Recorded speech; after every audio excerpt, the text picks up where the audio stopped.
আসসালামু আলাইকুম প্রিয় খামারি ভাই ও বন্ধুরা, আশা করি সকলে ভালো আছেন। আমিও ভালো আছি। আজকে আলোচনা করব সাধারণত আমরা গরু বাছুর যারা ক্রয় করে বাসায় নিয়ে আসার পরে দেখা যায় অধিকাংশ কিছু গরু কিন্তু একেবারে খাওয়া বাদ দিয়ে দেয়। এর মূল কারণটা হচ্ছে এটা যে পরিবেশে ছিল আপনার বাড়িতে সে পরিবেশটার চেয়ে উন্নত হইলেও ওর পছন্দ নয়, অথবা খাদ্য যে কোনো একটা সমস্যা আছে, খাদ্য ধরতে সময় লাগে।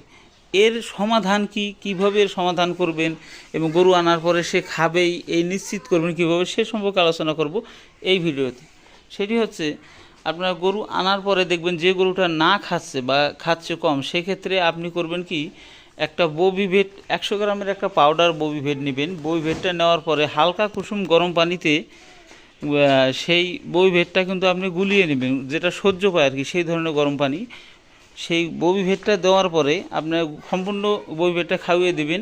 খাইয়ে দেওয়ার পরে পরের দিন সকালে আপনার এসিলাক প্লাস বায়োলাক বা যেটা রুচি বৃদ্ধিকারক ট্যাবলেট আর কি, ওইটা 2টা খাইয়ে দিলে কিন্তু আপনার গরু রিকভার হয়ে যাবে। আরেকটা সমস্যার কারণে কিন্তু গরু খায় না, সেটা আনার পরে দেখবেন যে আপনার গরুটা যদি দাঁত নড়ে, এটা যদি আপনি বাজারে হাটে না লক্ষ্য করে থাকেন, সেটা বাসায় এসে দেখবেন যে গরুটা কিন্তু খুবই দাঁত নড়ে গেছে। সেক্ষেত্রে কিন্তু গরুতে আপনি যত কিছুই দেন সে কিন্তু কোনোভাবেই খাদ্য গ্রহণ করবে না। সেক্ষেত্রে সমাধান হচ্ছে কি, আপনার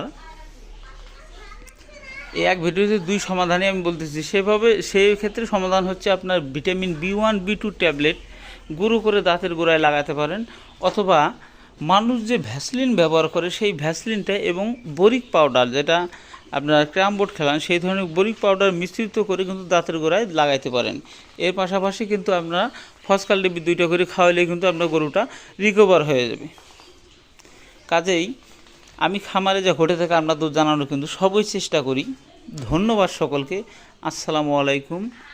ভালো লাগলে চ্যানেলটি সাবস্ক্রাইব করবেন, পাশে থাকবেন। ধন্যবাদ।